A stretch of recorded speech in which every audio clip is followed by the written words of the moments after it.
Assalamualaikum warahmatullahi wabarakatuh. Guru kita Al-Habib Munzir Al-Musawwad sudah menjelaskan tentang amar ma'ruf nahi munkar. Pemimpin kita baginda Nabi besar Muhammad sallallahu alaihi wasallam adalah tokoh yang paling sukses dalam melaksanakan amar ma'ruf nahi munkar.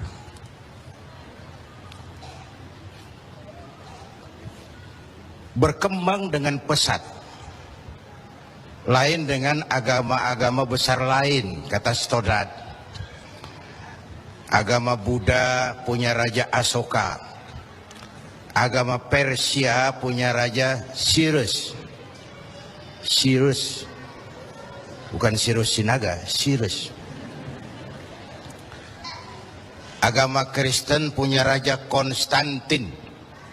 Mereka ini raja-raja besar dan berkuasa yang menunjang agama yang dianutnya dengan segala daya dan dana, dengan segala kekuatan dan kekuasaan. Lain dengan baginda Nabi. Beliau bukan raja, tidak anak penguasa, tidak pula orang kaya. Tapi amar ma'ruf yang dilaksanakannya berhasil menembus dinding Jazirah Arabia, mewarnai hampir 2/3 belahan bumi. Nah, saya mau ambil porsi apa landasan beliau dalam melaksanakan amar ma'ruf dan nahi munkar sebelum ke arah yang tadi sudah ditanyakan Saudara Agung. Pertama, landasannya adalah siddiq. Apa? Jujur. Sebab bagaimana orang mau amar ma'ruf nahi munkar kalau dia nggak punya kejujuran? Nabi kita itu lidahnya adalah hatinya, ucapannya adalah perbuatannya, perintahnya dia berwibawa, ajakannya diikuti karena beliau pelaksana pertamanya. Keteladanan. Kalau kita gimana mau berhasil amar ma'ruf? Cuma teriak, saudara-saudara sedekah, sedekah. Yang teriak buntut gasiran, mbahnya pelit. Jujur. Kata orang tua Melayu gini, wahai saudara, adik dan kakak, peganglah jujur, jangan durhaka. Jauhi bohong, haramkan dusta, supaya hidup tidak ternista. Asik kan? Asik kan? Jauhi bohong, haramkan dusta, supaya hidup tidak ternista. Orang bisnis, modal paling penting adalah kepercayaan. Coba saudara punya kapital miliaran, kalau nggak dipercaya orang, ada nggak yang mau ngasih proyek? Ada nggak? Ada nggak? Nyaut. Modal utama dalam bisnis kepercayaan. Modal utama dalam memimpin kepercayaan. Modal utama dalam seluruh gerak hidup kita kepercayaan.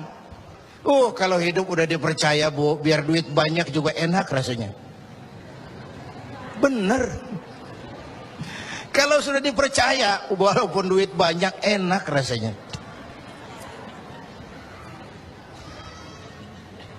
Jujur. Bahkan ini modal utama kepemimpinan beliau. Bukan S3, enggak profesor, doktor, enggak, Al-Amin. Orang yang jujur, dan itu yang kita perlukan sekarang. Gayus. Saya lihat bukan saja kasusnya aneh, penanganannya juga aneh. Orang sekali bergayus bisa ngobok-ngobok semuanya. Sekarang banyak yang telinganya pada merah, matanya pada pedas. Begitu dia nyanyi, bagaimana dia merambah kepolisian, merambah kejaksaan, merambah kehakiman. Lalu penanganannya juga aneh. Kayaknya mau terfokus kepada kasus gayusnya, padahal yang terbesarnya adalah mafia hukum dan mafia pajak. Kan itu soal yang paling besar ini. Kita perlu jujur, jangan ada dusta di antara kita.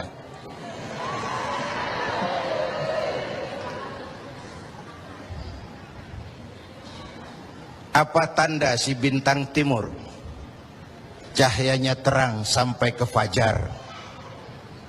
Apa tanda orang yang jujur? Hatinya mulia, ucapnya benar. Hatinya mulia, omongannya benar. Tidak pepat di luar, pancung di dalam. Menjegal kawan seiring, manis jika berhadapan, balik belakang lain bicara. Tiap hari kita ngadepin topeng. Topeng yang berkelip. Ini mukanya apa bukan sih? Ini omongannya apa cuma sekedar sebuah misi dan seterusnya.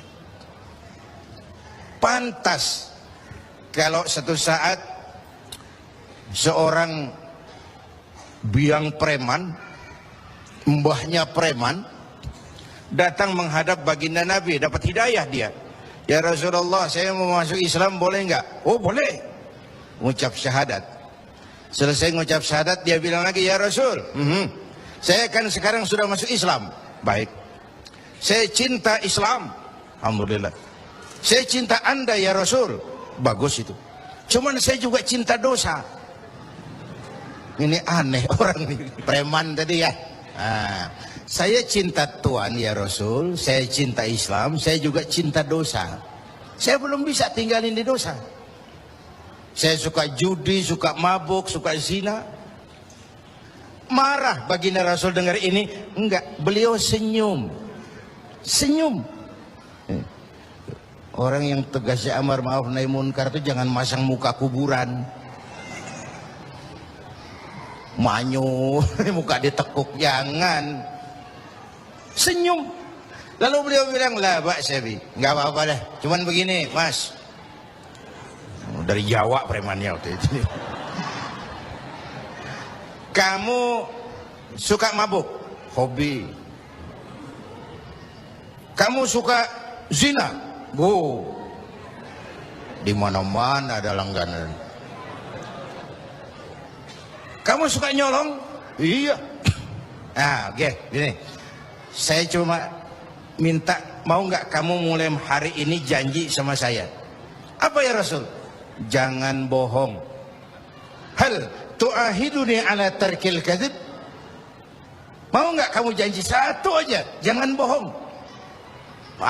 Saya kira apaan kali ya Rasul. Kalau itu mah kecil. Sanggup? Sanggup.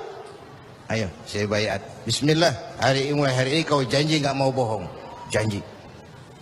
Pulang. Sambil pulang di hatinya mikir, ma ashala ma talaba hadzal nabiyul karim. Ini Rasulullah kok gampang banget permintaannya. Enteng urusannya. Saya terang-terangan nggak tinggal zina, nggak tinggal nyuri, saya suka mabuk, cuma disuruh nggak bohong. Encer. Dia kira nggak bohong gampang. Dia kira nggak bohong gampang. Padahal Nabi Allah Ibrahim pernah mengeluh, saya seumur hidup 3 kali bohong, saya harus tanggung jawab di hadapan Allah. Padahal bohongnya bohong bener. Seumur hidup 3 kali merasa bohong, bingung Nabi Ibrahim. Kita sehari 16 kali bohong, nyengir aja nyengir, nggak ada bingung-bingungnya. Udah sambil pulang, hari berganti minggu, minggu pergi datanglah bulan. Satu hari dia lagi jalan nih si preman nih, mantan preman nih, ngelihat perempuan cakep, kenalan, dibawa ke rumah, masuk ke kamar. Hampir terjadi, mau zina lagi hampir terjadi. Dia tegangan tinggi,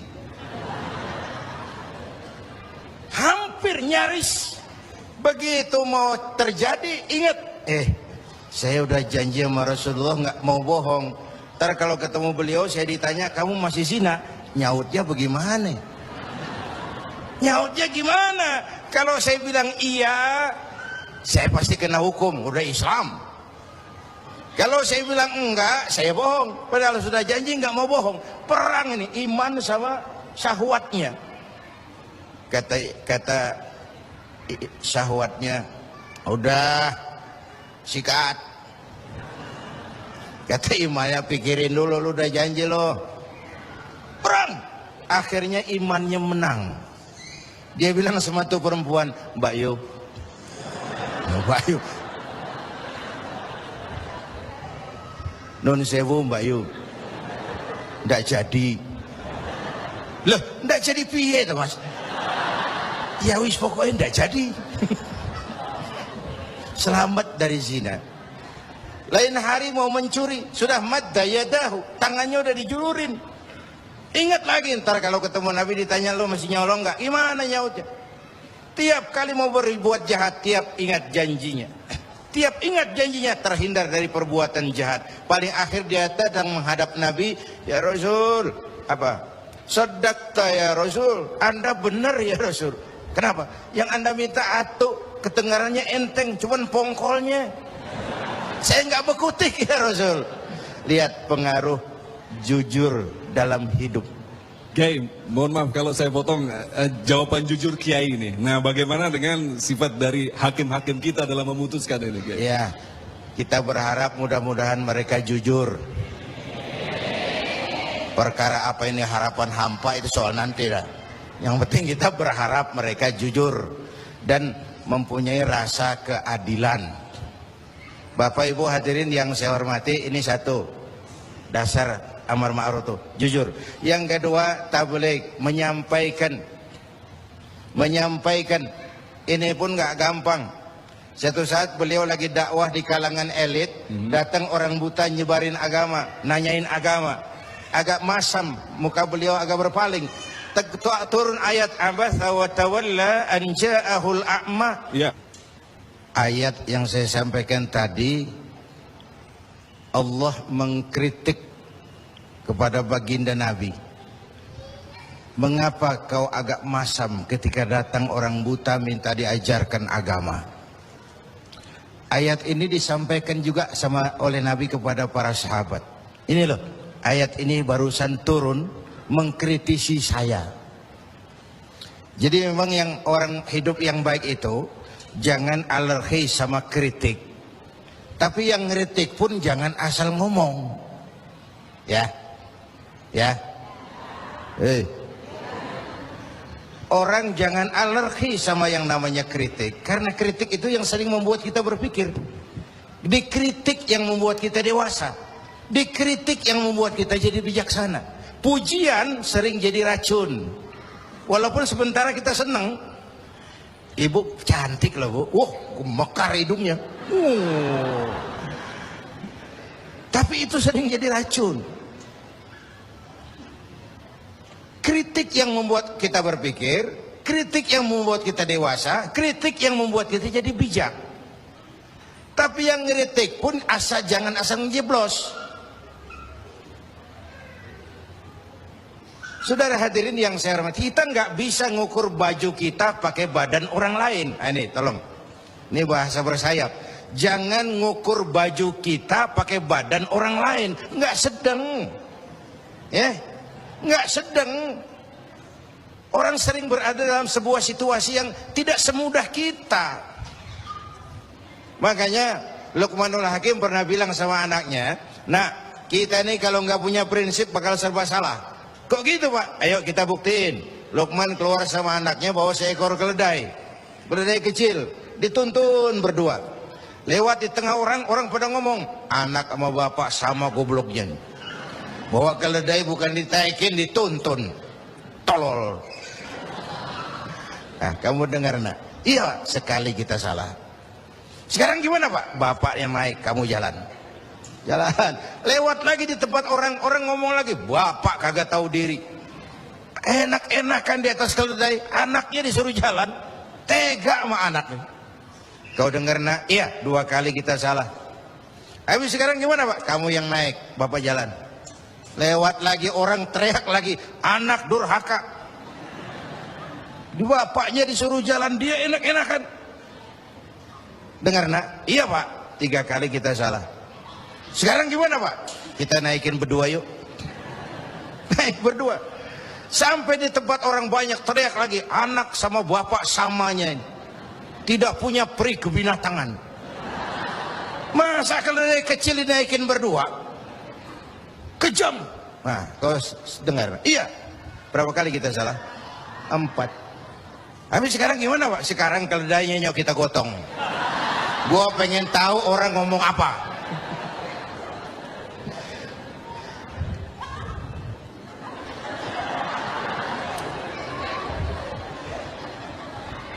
Begitulah Bapak Ibu hadirin, tanpa sebuah prinsip kita sering terombang-ambing. Makanya kita rakyat ini kudu punya filter. Rakyat harus jadi rakyat yang cerdas. Emas pasti kuning. Ya, apa semua yang kuning pasti emas? Rakyat harus cerdas. Ini nyengir tapi mikir nih, ya. Bapak Ibu hadirin yang saya hormati, karena itu kembali kepada sifat menyampaikan, apalagi yang menyangkut hak orang banyak. Orang-orang tua Melayu bilang begini, mengapa orang menembak ungka? Karena merengguh buah embacang. Kenapa orang banyak celaka? Karena serakah dengan hak orang. Anak udang dimakan itik, itik berenang di air timpas. Hak orang jangan diusik. Kalau diusik badan terhempas, hancur. Karena yang menyangkut hakul adami, hak-hak manusiawi itu harus dipenuhi. Tabligh menyampaikan. Ini kan kadang-kadang dari atasnya bagus, di tengah jalan banyak tukang sunat. Turun ke tingkat menengah, ini jalur birokrasi, sunatin. Turun lagi ke bawahnya, sunatin. Turun ke gubernur, sunatin. Turun ke wali kota, sunatin. Turun ke camat, sunatin. Sampai ke rakyat, ujungnya doang dikit bener. Kebanyakan tukang sunat di negeri kita. Belum lagi kerja mubazir.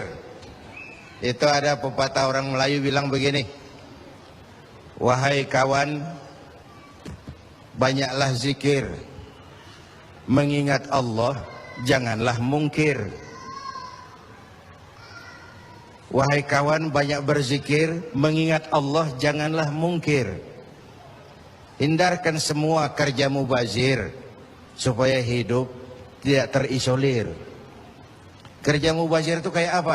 Kayaknya kenal Ja'ronah. Pernah dengar nama itu? 6 kilometer di luar Mekah itu ada Masjid Ja'ronah, tempat kita ngambil mikot ihram kalau mau umrah. Ja'ronah itu perempuan lugu. Lugu ya tipis-tipis sama bego dah. Bego tahu bego? Minum es ditiup, nah tuh bego tuh.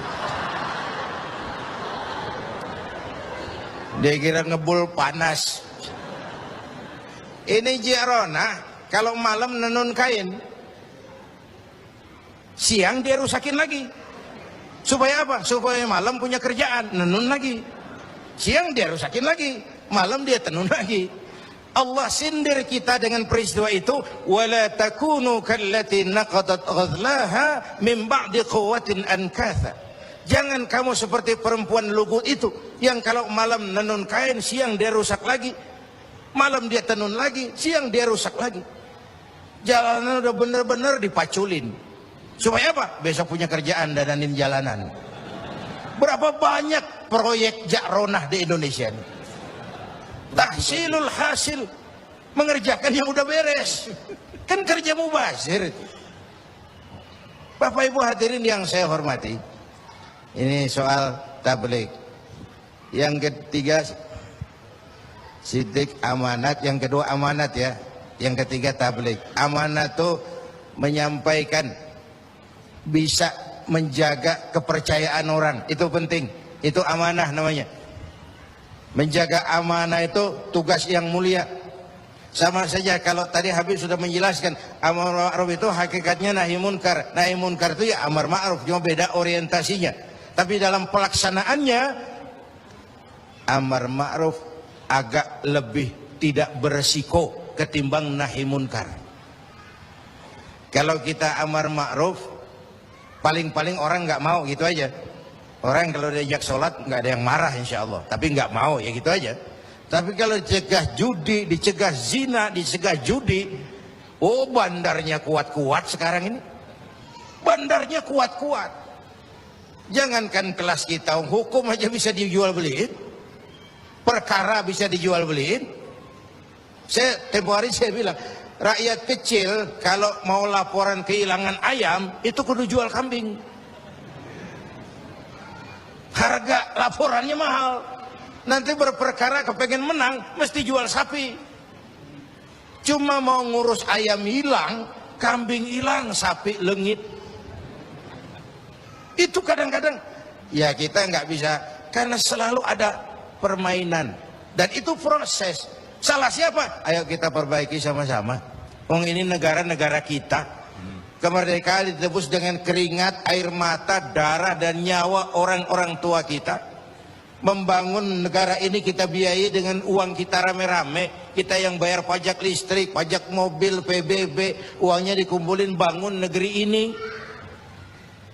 Saya ikut bayar pajak.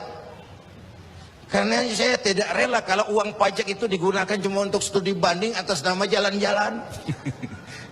Ya. Lalu dibikin slogan besar-besar, orang bijak bayar pajak, orang pajak ngemplang pajak. Ini bagaimana kayak ini? Kalau yang ma'ruf berjalan, tapi yang munkar juga berjalan, artinya kita hanya beramar ma'ruf tapi tidak bernahi munkar. Syauqi bilang dalam sebaik syairnya, famata yablughul bina'u yawman kamaluhu idza anta tabni wal akharu yahdimu. Kapan bangunan mau selesai? Kalau kamu bangun orang lain ngancurin. Orang Betawi bilang itu namanya kayak nimba kagak dibendung. Gimana airnya mau kering kalau nimba nggak dibendung? Kenapa? Yang ma'ruf jalan, yang munkar juga jalan. Maka amar ma'ruf nahi munkar harus ditegakkan secara bersama. Satu.